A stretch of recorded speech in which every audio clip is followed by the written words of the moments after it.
तो चलिए आज डिस्कस करते हैं बजट ऑफ 2025।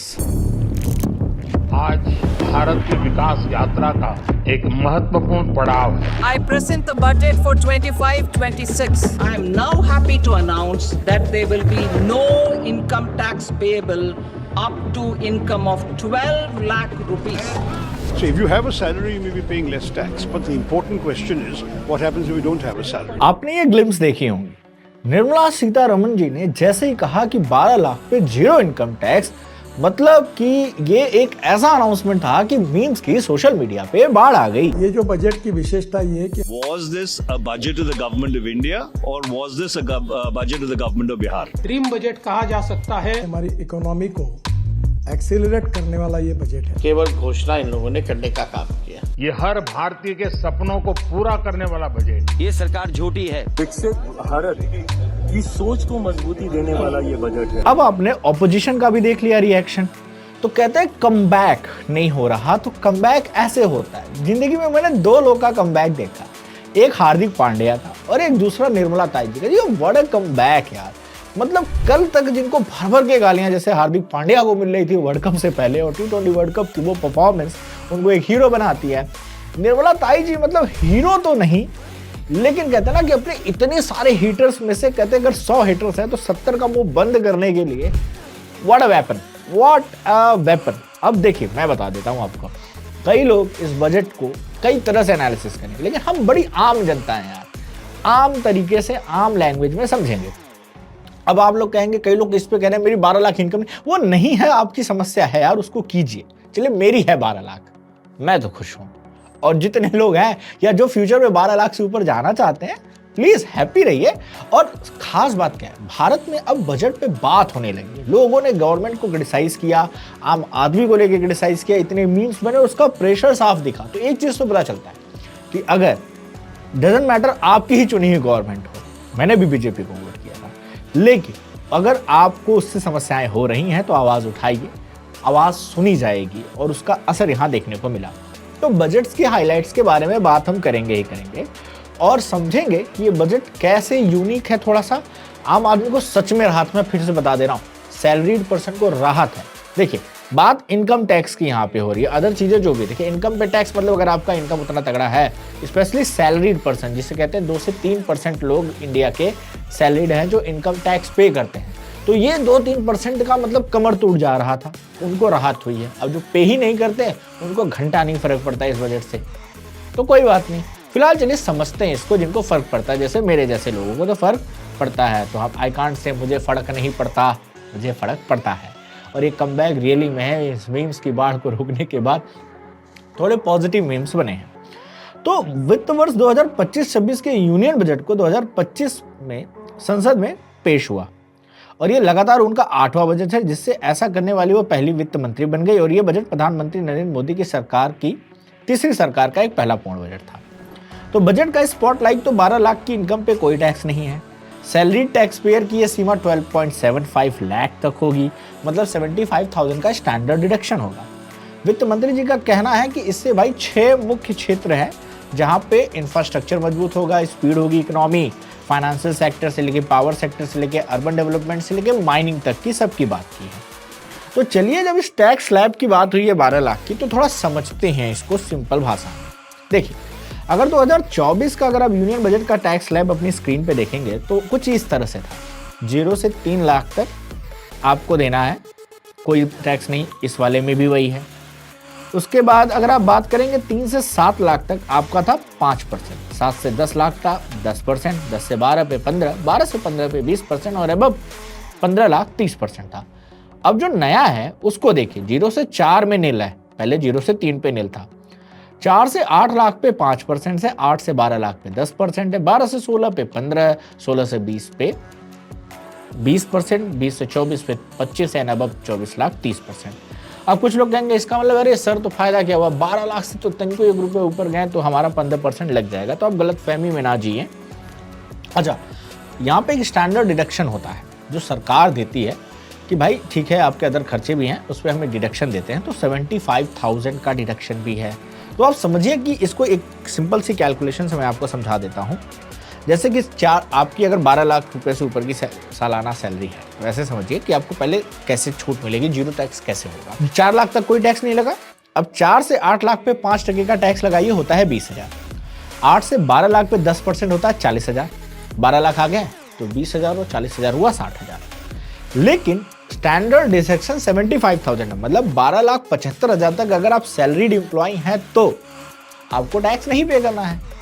इसका मतलब जो स्टैंडर्ड डिडक्शन 75,000 था उसमें 60,000 ये कवर हो गया। मतलब आपको इनकम टैक्स जीरो देना है। इनडायरेक्ट टैक्स तो हम देते हैं, इनकम टैक्स क्या हो गया, इसी को टैक्स रिबेट भी कहा जाता है।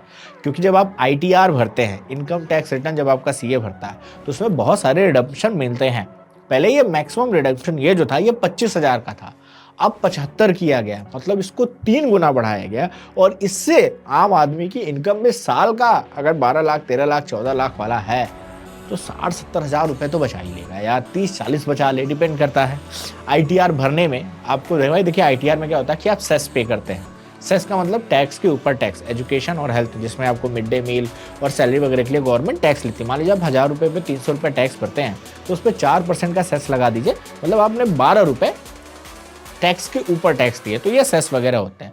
लेकिन इसी के साथ साथ गवर्नमेंट कहती है कि अगर आप इन पर्टिकुलर स्कीम में इन्वेस्ट करते हैं तो आपको कोई टैक्स नहीं देना पड़ेगा इस पर्टिकुलर अमाउंट पे, तो वो टैक्स डिडक्शन है। तो इस तरह से देखा जाए तो 12-13 लाख वाले भी अपना टैक्स ITR भर के वापस ले लेते हैं। तो ऐसा नहीं है कि सब पे ही करते हैं, लेकिन कुछ अमाउंट में करता है। तो 12 लाख तक ये आपका फ्री हो जाता है।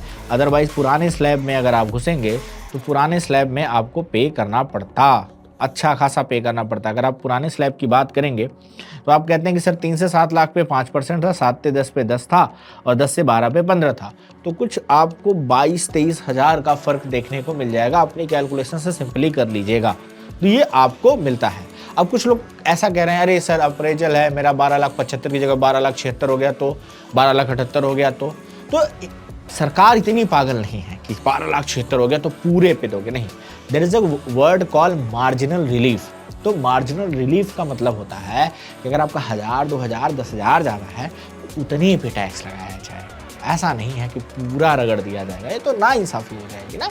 लेकिन मीडिया में भ्रम फैलाते हैं। देखिए आपको भी बहुत ज़्यादा अकाउंट टैक्स का नॉलेज नहीं है, हमको भी उतना तगड़ा नॉलेज नहीं है, लेकिन जो बेसिक नॉलेज है उससे इतना तो पता है कि इतनी बेवकूफ़ी भी नहीं होती, तो भ्रम में ना आए। ठीक है, यहाँ तक कोई बात। तो देखिए कहने का मतलब जब आप ओल्ड टैक्स रिजीम और मतलब ओल्ड टैक्स स्लैब और न्यू टैक्स स्लैब को देखेंगे तो कुछ अप्रॉक्स 24% तक की राहत है। ये बहुत बड़ा है, इतना तो अप्रेजल नहीं होता नौकरी में जितना की राहत है। तो मानिए ना मानिए ये राहत है। अब कई लोग का मीम्स में बाढ़ ये है कि वह 12 लाख कमाते ही नहीं है। नहीं कमाते तो कमाओ ससुर, रोका थोड़ी है किसी ने। तो कमाने का कुछ नहीं है भाई, कमाने को लोग ब्लैक मनी में छाप रहे हैं, वो तो सैलरीड वालों की बात हो गई। तो यहाँ पे आप परेशान मत होइए। वैसे भी जो लोग 25 लाख भी कमाते हैं कोई ज़रूरी नहीं वो टैक्स ही भरते हैं। ब्लैक मनी के टर्म में बहुत सारी इनकम इंडिया में हेरफेर होती है। ये तो फंसा बंदा सैलरीड वाला है जिसकी गवर्नमेंट के डेटा से, जैसे मेरा TDS कट के सैलरी आता है तो मैं ITR भरूंगा तो मेरा टैक्स वापस आ जाएगा। ये बात समझ में आ गई। चलिए अब थोड़ी सी बात करते हैं कि भाई जो रोना है, भिंडी रोना, वो तो लगा रहता है। थोड़ा सा और बात कर लेते हैं अदर चीज़ों पे यार, ये तो 12-12 लाख में कितना ही अटके रहेंगे। तो देखिए भाई सेस एंड टैरिफ की बात करें एक्सपोर्ट इंपोर्ट में, तो सरकार ने कस्टम ड्यूटी को और सिंपल और एसेसिबल बना दिया है। कई बदलाव किए हैं ताकि घरेलू निर्माण में निर्यात या वैल्यू एडिशन को बढ़ावा मिल सके। जैसे कोबाल्ट पाउडर या लिथियम आयन बैटरी के जो स्क्रैप होते हैं, जो कबाड़ होते हैं, उस पर कोई कस्टम ड्यूटी नहीं लगेगी। पहले इस पर लगता था, इससे थोड़ा सा इलेक्ट्रॉनिक्स में थोड़ा फ़ायदा होने वाला है। 37 नई दवाइयाँ और 13 पेशेंट असिस्टेंट प्रोग्राम को कस्टम फ्री सूची में जोड़ा गया, जिससे मेडिकल में राहत मिलेगी। गंभीर बीमारियों में इस्तेमाल 6 दवाओं पर सिर्फ 5% की रियायती कस्टम ड्यूटी लगेगी।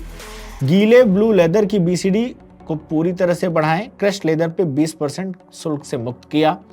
जमे हुए फिश पेस्ट पर शुल्क 30% से घटा के 5% कर दिया, जिससे फिशिंग इंडस्ट्री से रिलेटेड लोगों को भी फायदा होगा।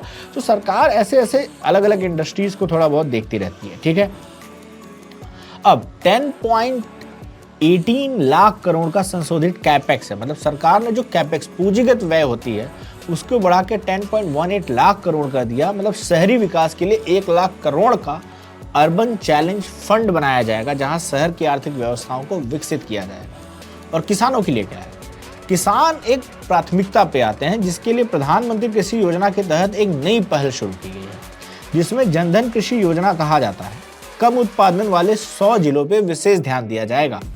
फसल विविधीकरण को, मतलब एक तरह की नहीं कई तरह की फसल को, स्पेशली दालों पे बहुत ज़्यादा फोकस है कि जो दाल उत्पादन है पहले इंडिया में होता था, बीच में घट गया, तो अब दालों पे अपना उत्पादन सेल्फ सफिशिएंट किया जाए।